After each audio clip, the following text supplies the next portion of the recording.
Following what is an historic extension at Colorado, we now fundamentally understand what Prime is planning to do in 2025 and going forward.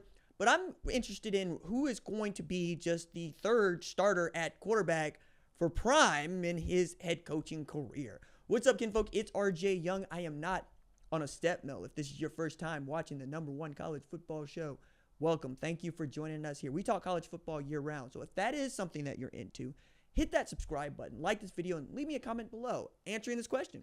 Who do you think is going to win the starting quarterback job for Colorado when they kick off the season against Georgia Tech this season?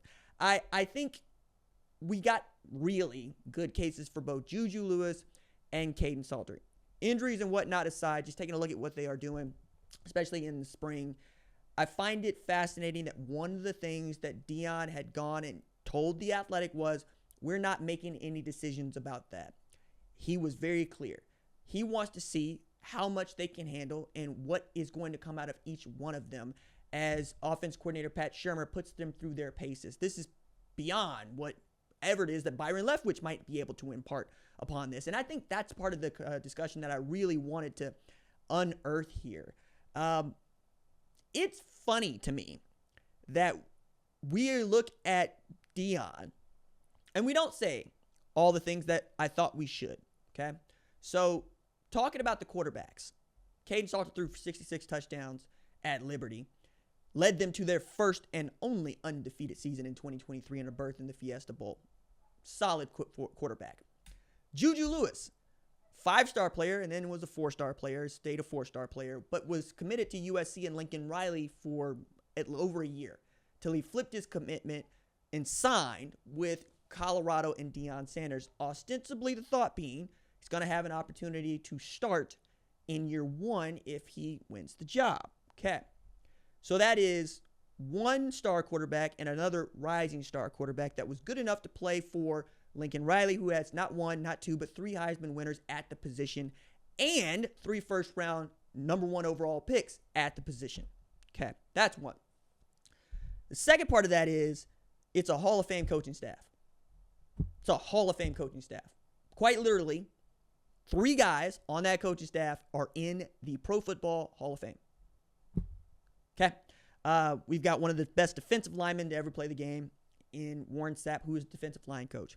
We have one of the best running backs to ever play the game in Marshall Faulk, who is now the running backs coach at Colorado. And for those of y'all that still play EA Sports College Football 25, he was one of the coveted cards that you could get in the Legends. And he was bomb. He's Marshall friggin' Faulk. Like, of course he is.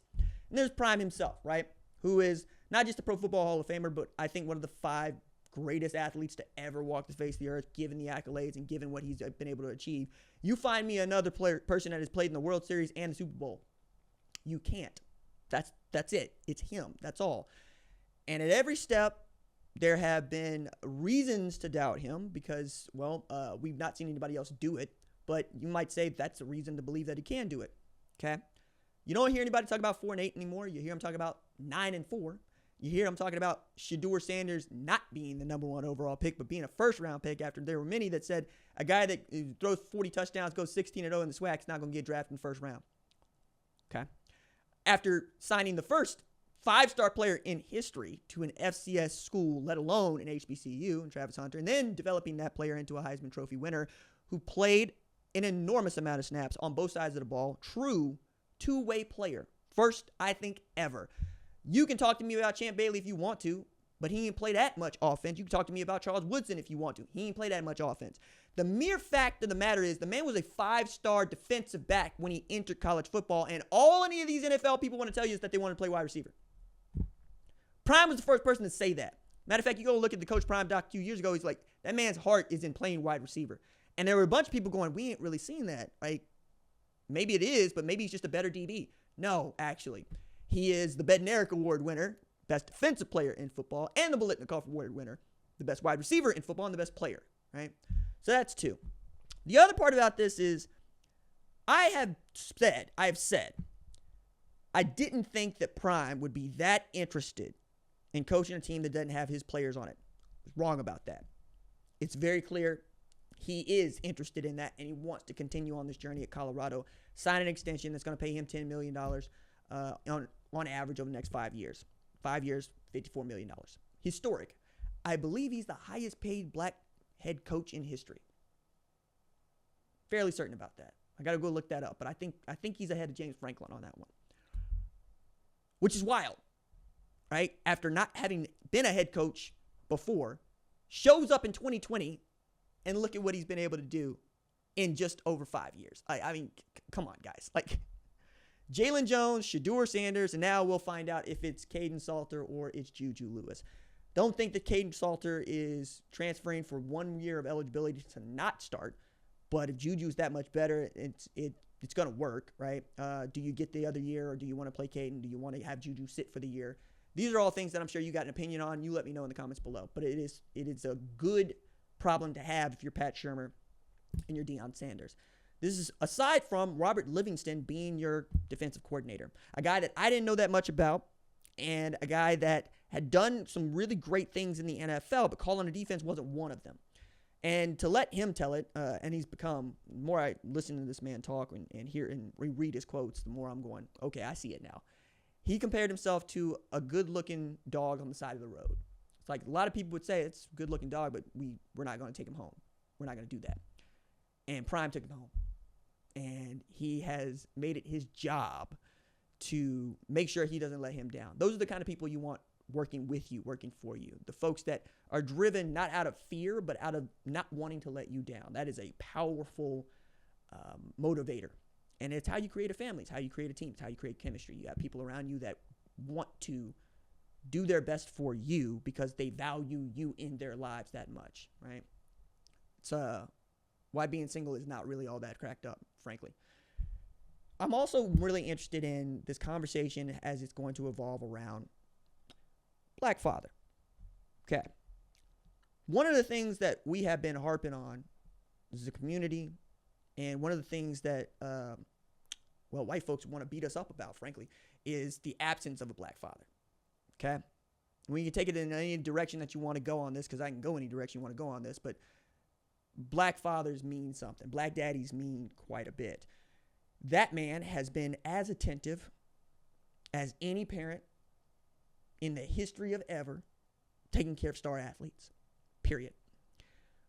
It is hypocritical that people don't look to Prime and say, look at a man that raised 3 children who are good at what they do, who can take care of themselves, who provide for themselves and can provide for their father if they so wanted to or chose, and still has room for a Travis Hunter, another son.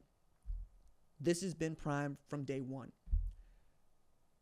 There are a lot of things that could change. There are a lot of things you maybe pick a fight about with Prime, because that's what people do. But that ain't one of them. That ain't one of them. And I am going to start being much more clear about this and open about this. Pay attention. Pay attention to how he talks about his children, how he defends his children, how he has raised his children. Pay attention to what it is that his children have shown themselves to be capable of, and then ask yourself, what part of that does Prime believe is his? Like every great parent, none of it. Some of it, none of it. He will tell you who his children are. They will tell you who he is. You know how a child feels about their parent. You do. The way that he has raised them, the way that they have embraced him, the way he embraces them, the way he will defend them in public, the way that he will hover like some of your parents would hover, and how some of our parents wish they would hover. The day-to-day care, the parenting. There are lots of people, black, blue, white, green, Asian, Martian, that can learn so much from just watching how Prime operates with his children. I find it rather off-putting and frankly sad that we've had to get here. Because while I have said, yeah, he has never wanted to not coach those boys, that's because he loves those boys. He loves those boys. And for those of y'all to be like, well, does he love other people's children the way he loves them? Yes, he does. But you know what? I might ask you the same thing. Those of you that send your kids to private school because you can, do you love your children more than you love your neighbor's children? Because public school is good for everybody. That's why it's public school. But if you don't believe that public school is going to do right by your child, you're not going to risk your child's intellectual curiosity or stunt their potential by quote unquote sending them to public school. Never mind that those of us that will and do seem to come out all right. Do you love your child more than you love somebody else's kid? Coaches got to answer that question because they're responsible for so many others. Teachers got to answer that question because they're responsible for so many others. But when it feels like they're doing for their child what you want to do for yours, then you want to catch an attitude. Or you want to talk about all the other things that they are doing and not the thing that they are doing better and right and on time. Whoever it is, Kaidon, Salter, JuJu, Lewis, they're going to be taken care of. That's going to happen. Prime's going to see to that. If he is parenting hard or he's coaching hard, it's because you need it. I've yet to see a player that has left that program who didn't need to leave that program because knucklehead and I can't fix knucklehead, or has left that program going, nah, that man loved me. It didn't work. It wasn't working, but that man loved me. And you'll hear him say that. Some players, they just had to go. And he wants them to do well. He's confident in his abilities. I wish you were too.